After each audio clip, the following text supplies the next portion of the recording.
Good evening and salutations, my GH fans. I didn't did this take like 3 times because I don't know what I just saw.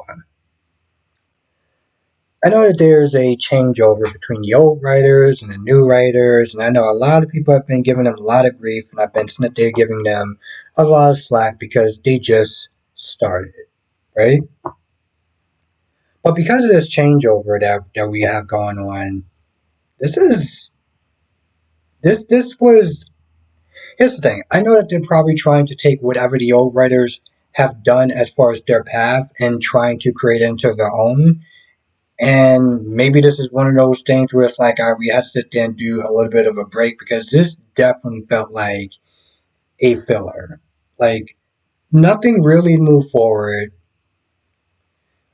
Some of the stuff that went on this episode was just dumb. Like, Anna and John. Because Anna is not there, coming over with a bottle, saying that she can see Sonny for who he really is now, and she's been having her blinders on for a long time, and I'm just like, wait. So let me get this straight. You're now seeing Sonny for who he is because of Dex. So all the other bodies, all the other crimes that Sonny has done over the years, and it's just like, he's a good man. But the Dex thing is what like, whoa. Sonny went too far. You would think maybe all the other bodies that he's racked up over the years would be like, all right, that's kind of going a little bit too far. But Dex, really? Now, John talks about how he one second,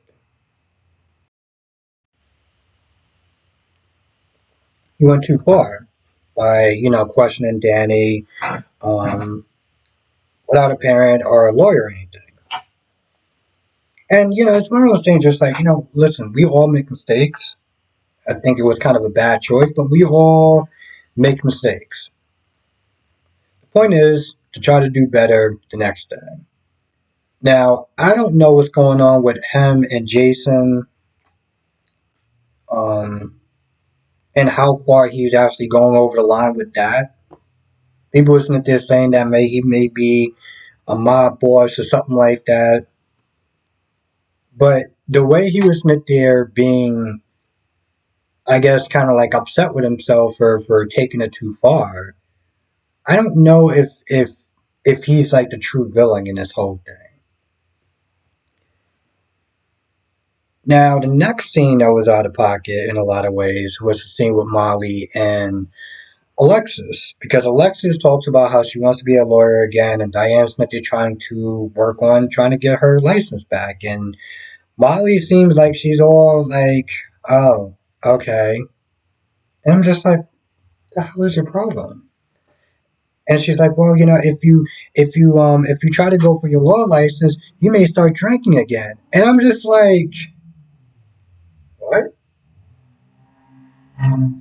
And I get that she's like having a hard time. Maybe she's. I'm gonna be honest. It's just stupid. I'm trying to come up with logical reasons of why she would be so upset if Alexis is a lawyer again. But I'm just like, there's like 1,000 other different factors that can make her drink again, right? So why are you so worried about like if she doesn't get her law license and she gets really bummed out, she can wind up drinking again? I'm like, if she has a problem with a story or something like that, or something goes on with this job, she can wind up drinking again. So why was she so sourpuss about the whole thing? And then towards the end, she's all like, "Okay, yeah, I'll sit there and support you." It was like we went through that unnecessary journey for no reason whatsoever. Maybe it was to test this chick's acting chops or whatever. I have no idea, but it was just really dumb and really unnecessary. Um, Valentine and Nina. Nina is upset with Alexis for trying to get rid of the gossip cow, the gossip guy, whatever. And, she was all upset with Alexis for going at Sonny. And Valentine was like, I don't think I think she should have actually went a little bit harder. And of course, she talks about how, oh no, I don't want him to sit there and feel like I'm lashing out at him. And Valentine's like, why are you sitting there trying to bend over backwards with this man? Like, if you got to sit there and go through all that, your marriage is definitely over. Like, you don't, there's really nothing to sit there and salvage at that point. I've been sitting there saying that from day one, since he slammed the door in her face, like, what are you doing? You can do better than that. You're Nina effing Reeves. Here's the thing. At the very least, for people who don't even like Nina, I mean, I feel like sometimes people don't like Nina so much that they can't sit there and realize that no woman deserves that level of disrespect. That's what it generally comes down to. No woman deserves that level of disrespect. And Sonny has been just giving it out like there's no tomorrow. And Nina has been just being super pathetic and super petty. Um, I'm like, yo, what are you doing? Now, I don't know. I mean, people have been the same in my comment section because sometimes I do read. I may not always reply back, but I do read it that Nina and Drew's gonna sit there and get together. Maybe Nina and Valentine will get back together. Who knows? But this whole thing where she's meant to try and do with Sonny is just a bad look. Um, it's just a bad look. Point blank period. Even for the people that don't like Nina, you gotta admit it's a bad look, and she doesn't deserve that. And I know that she's done a lot of things. Don't get it twisted. Do not get it twisted. But no woman deserves that level of disrespect. Um, I don't know what the hell they're doing with James. Because here's the thing: Tracy comes in there, and Tracy's sitting there being all mean to Cody about, oh, you're supposed to be sitting there checking on the horses and this, that, and the third, just coming in with all sorts of attitude. And James is like, yo, you're just being mad mean for like no reason. And she starts reading. She starts sitting there reading Tracy on her terrible behavior towards him. And granted, I was with James on that one, and I know some people, for some odd reason, some people don't like Violet. They feel like Violet kind of steps out of pocket in certain adult situations. Um, and so I'm very curious to sit there and see how they're going to react to James, and that they be like, "Yo, you doing too much." And of course, he's like, Cody feels sad and stuff like that. So you get this whole thing about Dante, and towards the end, I think this scene was just more meant to make Tracy seem more human. Give her a sense of vulnerability, show that she can actually be kind and understanding at its core. Because other than that, this was another pointless. This is another pointless scene. If it wasn't just for the whole Tracy thing, it would just be a straight up pointless scene. Um,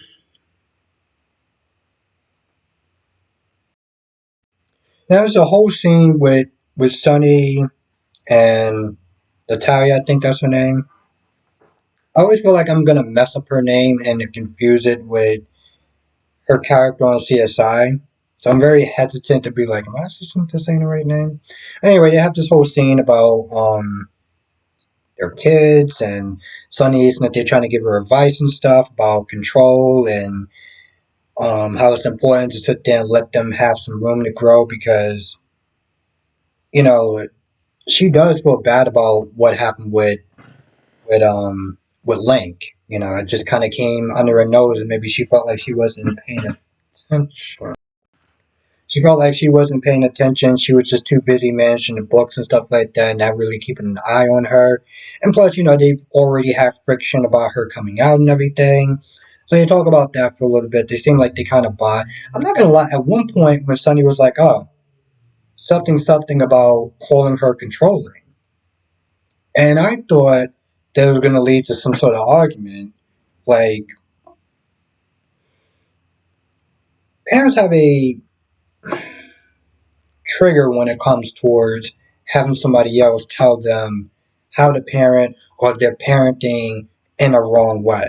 So when he said that, I was just like, oh no, you done did it now. But it didn't really go anywhere. And it was like, oh, okay. All she said was, I see you're direct or whatever. I'm like, I'm sorry, you're not pissed off by that just a little bit? I mean, maybe because she does know that it's Sonny Corinthos or whatever. Because I feel here's the thing, she that same almost that same comment that Christina said, she snapped at her and was like, "I know my daughter. I know how to sit there and take care of my daughter," or something like that. Well, when Sonny was like, "Oh, okay, yeah, I see you being direct." Towards the end, she did sit there and say that she came there to make amends towards how she treated Christina and everything. And then Christina is being kind of back and forth about the whole thing, like, should she tell Blaze or should she not tell Blaze if it comes up? I mean, I'm gonna be honest, I kind of really didn't care. Um, I didn't really care about most of this episode, to be honest. I feel here's the thing. I feel like if you didn't watch this episode, you didn't miss anything. You literally like if you don't watch my review, which I really want you to watch my review. But if you don't watch my review, you can just literally sit there and go on Google and get a synopsis of what wound up happening.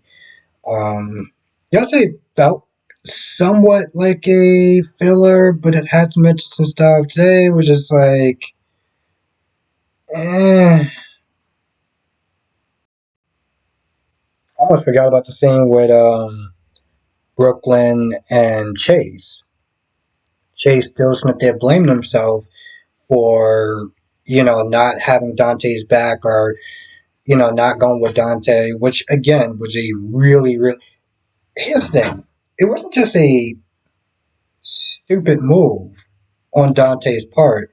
It almost seemed kind of like an out of pocket move. If you're chasing two suspects or whatever, why would you tell your partner to go back to secure some sort of scene when you have multiple cops there? Unless Dante just thinks that he really is super cop at this point, it literally makes no sense. But Chase is not there blaming himself. Brooklyn is like, oh, maybe he could sit there and be a singer again, just to kind of, I don't know, stress the point of whatever the point was supposed to be about how he wouldn't be happy being a singer and being the cop is in his blood, blah blah blah blah blah blah blah blah blah. Then they talk about John, and what he did in out of pocket, it was. And Brooklyn looks like, oh, I threatened him with legal action and to take away his badge. And Chase is like, well, threatening a federal officer is a federal crime. But I'm like, but she didn't actually threaten him. All she said was she was, at the very least, she was going to take legal action and get you fired. That's all she said. So when Chase was like, well, maybe next time, you can do things a little more differently to not end up in trouble. Like, what did she do that was wrong though? She didn't do. Here's the thing. She didn't do one thing that was wrong. This whole conversation about that was completely unnecessary. Like, completely unnecessary. I don't understand why he even pushed that issue, or why she was like, "Oh, I can go to jail for what? For what?" Um, yeah, anyway, I feel like that's pretty much about it. I can't really think of anything else that wound up happening. Like I said, this episode was, we could have missed it and it would have been fine.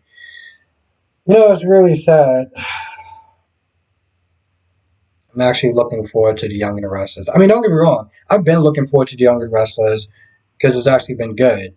But when I'm watching GH and like 30 minutes in, I'm just like, man, I wonder what's going on in Young and the Restless. I can't wait to watch that. You did something wrong. I know. They're not always going to have a good episode. There's going to be filler at times, slow burns, blah, blah, blah, blah, blah, blah, blah, blah, blah. I get it. Um, I feel like maybe the rest of the episodes would be better. Hopefully. I'm gonna be honest, days is definitely not hitting, and tomorrow and Friday is just gonna be GH and days. So I'm just like, please let one of them be good. Let GH be good. I'm gonna be honest. I don't know what the hell's going on with days, but let GH be good. I guess days will eventually catch up when they get rid of the scab writers because it's months in advance. Anyway, that's all I can really think of. But we'll talk about it more tonight in the live stream, 8 p.m. Eastern, 5 p.m. Pacific. We'll talk about all the shows: General Hospital, Days of Our Lives, Bold and Beautiful, Young and Restless. Also, if you're not a member, click the join button below in the description box. Become a member.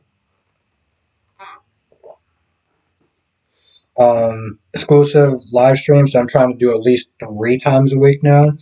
Um, Member shoutouts and exclusive member videos that I only do for members that I don't just put out to the general public. So definitely join. And with that being said, hopefully I'll see you tonight.